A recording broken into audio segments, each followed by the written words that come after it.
இன்று அபியாம் யார் என்று பார்க்க இருக்கிறோம். வாங்க நிகழ்ச்சிக்குள்ள போகலாம்.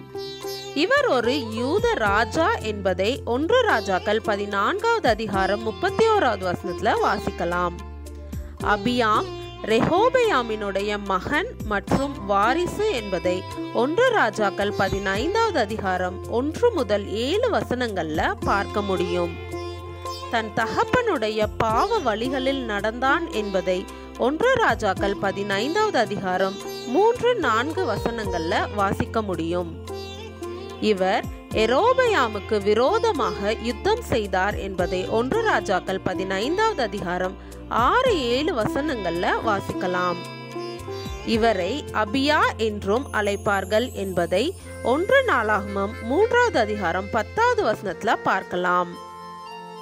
இஸ்ரவேலிலே 5 லட்சம் பேரை அபியாவும் அவருடைய ஜனங்களும் கொன்று போட்டார்கள் என்பதை 2 நாளாகமம் 13வது அதிகாரம் 15 முதல் 20 வசனங்கள்ல பார்க்க முடியும். இவர் 14 ஸ்திரீகளை விவாகம் பண்ணி 22 குமாரரையும் 16 குமாரத்திகளையும் பெற்றான் என்பதை 2 நாளாகமம் 13வது அதிகாரம் 21வது வசனத்துல வாசிக்க முடியும்.